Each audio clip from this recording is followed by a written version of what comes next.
Mesdames, Messieurs, bonjour, bienvenue dans l'autre direct. Aujourd'hui, je reçois Claudia Stavisky. Bonjour, merci beaucoup d'être avec nous. Vous êtes bien sûr la directrice du Théâtre des Célestins. On devait parler d'une pièce, on va un petit peu en parler à la fin, bien évidemment. Mais là, l'actualité oblige. La manifestation républicaine, la marche républicaine d'hier contre les auteurs des attentats de Charlie Hebdo. Vous participiez, bien évidemment, c'était une évidence pour vous d'y participer. Et ça a été vraiment, je crois que c'est un des moments les plus forts et les plus beaux et les plus importants de ces dernières années. C'était cette masse des gens, mais surtout l'ambiance qu'il y avait. L'ambiance, tout le monde se parlait, tout le monde était vraiment ensemble. Il y avait quelque chose d'une cohésion, d'une unité. Et c'était surtout quelque chose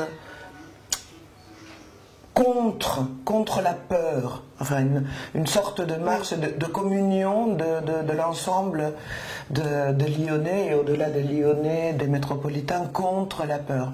Et ça a été une des plus belles expériences. C'est ça, on ne sentait pas d'inquiétude, de peur, bien au contraire, c'était une vraie communion. Non, une vraie communion. Et puis ces pancartes, je suis policier, je suis juive, je suis musulman, je suis Charlie. C'est une leçon de vie face à l'humanité entière. C'est en ce moment-là, c'est dans des moments comme ça où je comprends pourquoi je suis venue habiter en France, pourquoi j'ai décidé de m'installer en France depuis 40 ans. Ça vous touche particulièrement, peut-être en tant que personne donc, qui est venue habiter, qui a choisi la France, parce qu'on parle de ça, de l'immigration, d'immigrés. Voilà, vous avez choisi la France. Pourquoi justement vous avez choisi la France à un moment donné? Parce qu'il y a 40 ans, quand je l'ai choisi, j'avais vraiment le sentiment, comme beaucoup de gens, que la France était le centre du monde, en tout cas le centre du monde culturel. Paris était la ville où les artistes pouvaient s'épanouir et pouvaient créer. Et c'était dans des moments, enfin je viens de Buenos Aires en Argentine, c'était des moments extraordinairement noirs dans mon pays d'origine. Et quand il s'est agi de partir, je ne voyais nulle part ailleurs que Paris. C'était une évidence pour vous. C'était une évidence, de venir. Mais là, lorsque vous voyez hier, là c'était pour le coup à Paris, tous ces chefs d'État qui sont venus manifester aux côtés des autres politiques, enfin J'espère simplement que ça provoquera un réveil, un sursaut, et un sursaut international. Hein. Pas seulement un geste symbolique, pas seulement des mots. Les mots liberté, égalité, fraternité, on les entend 150 fois par jour sans que ça veuille dire vraiment quelque chose, sans que ce soit vraiment appliqué. Et j'espère, je souhaite, enfin je pressens plutôt que cette fois-ci, il y aura effectivement un sursaut de ce côté-là et que ces mots deviendront concrets, deviendront réels et concrets, non seulement dans notre vie individuelle, mais aussi dans la réalité politique de notre pays d'un côté, mais de l'Europe surtout. De l'Europe, il faut aussi penser à l'Europe en général. Aujourd'hui, on ne peut plus penser autrement qu'à l'Europe. Pourtant, on a l'impression aussi que les POPs, du coup, bon là, ça n'a pas été le cas, bien évidemment, j'allais dire heureusement, mais que les POPs se renferment quand ça va mal. Et là, au contraire, là, on a ça, vu c'est la peur. Justement qu'il n'y avait plus cette peur. Oui, justement, ça, c'est la peur. Quand on a peur, on se renferme, on devient vraiment... on se ratatine même. On oublie pourquoi on est là et pourquoi on fait les choses. Alors que ce magnifique cri d'hier qui était même pas peur, je vous dis, c'est un des plus beaux cris que j'ai entendus ces dernières années. Alors, donc en tant que directrice des Célestins, en tant que personnalité, acteur même de la culture. Mercredi dernier, vous avez vécu quelque chose d'assez particulier puisque c'était le jour, mais c'était aussi la première de votre nouvelle pièce en roue libre aussi. On entend justement cette liberté là. Comment ça s'est passé cette première justement ce jour-là? Tout comme fait, ça s'est formidablement bien passé. Mais il faut dire que ça a été extrêmement difficile. Ça a été vraiment très, très dur et très difficile. Est-ce qu'on pense à un moment donné qu'on va annuler? Non. Non. Non. Mais je me disais simplement, on s'est dit simplement avec les acteurs à 6 heures quand on s'est retrouvés et qu'on était tous dans un tel état d'abattement, de désespoir, de tristesse.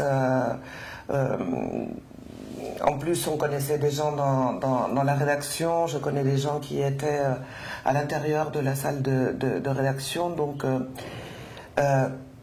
on s'est dit, heureusement que ce soir, c'est la première d'une pièce d'une très jeune femme anglaise, d'une très jeune auteure anglaise, Penelope Skinner, qui a l'audace, le courage, l'humour, l'insolence de s'attaquer en plus à un des thèmes le plus tabou. Le plus tabou depuis la sexualité féminine, la sexualité féminine dans son expression la plus pure, la plus forte et la plus contradictoire aussi. Et donc il était évident que pour nous, rendre hommage aux victimes du matin c'est mélanger avec rendre hommage à cette femme et à toutes les femmes ailleurs, justement, que dans le monde occidental, qui sont absolument privées de cette possibilité d'expression et de cette liberté d'expression. Si on avait été ailleurs, dans un autre pays, on n'aurait jamais pu ni monter cette pièce, ni elle l'écrire. On nous aurait mitraillés comme on a mitraillé... nos artistes, nos caricaturistes, oui, bien sûr. Donc du coup, si vous voulez, jouer ce soir-là avait un sens, a pris vraiment un énorme sens pour nous.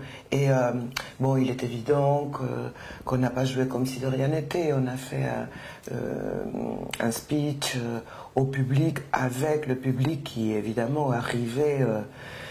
abasourdi, pire même que nous, enfin dans un pire état que le nôtre encore. Et donc on a pris le temps de parler, et puis après, effectivement, la représentation a commencé. C'est sûr que le début a été étrange. Et puis après, cette chose, comme disait Mastroianni, il miracolo del teatro a marché, a fonctionné. Et ça a été une très belle première, vraiment. Et là, vous avez continué, vous continuez bien sûr. Jusqu'à la fin. Jusqu'au 1er février. Jusqu'au 1er février. Bien évidemment, si on veut aller justement contre cette peur, il faut aussi... il ne faut jamais arrêter, il ne faut surtout pas baisser les bras. Il ne faut pas baisser les bras. Et quelque part, j'allais dire, la liberté, c'est aussi le savoir et la culture. Ça permet, le savoir et la culture permet cette liberté. Absolument, c'est un des vecteurs principaux de cette liberté-là. Donc aller au théâtre, aller à l'opéra, aller au Célestin. Partout. Même là, on est en train de faire un atelier à Vaux-en-Velin avec ce magnifique philosophe et sociologue et politologue, surtout lyonnais, Philippe Dujardin. Et on a un atelier pendant 2 ans qui aboutira certainement aussi, touche du bois, à un spectacle dans les 2 années qui viennent sur la naissance. C'est un lieu qui a aussi un sens dans cette ville-là, dans cette commune. Bien sûr, et ce texte-là aussi, ça a un sens. C'est un texte sur la naissance de la chose politique, sur ce que c'est. La naissance de la démocratie et la naissance de la chose politique. Et avec ça aussi, fondamentalement, on peut faire du théâtre. Et il est important de faire du théâtre. Et il est important de faire du théâtre, de la culture, donc du savoir, comme vous disiez, avec tout le monde ensemble. Merci beaucoup Claudia Stavisky d'avoir été avec nous dans l'autre direct pour ces moments particuliers. Merci beaucoup, on se retrouve dès demain sur lyoncapital.fr.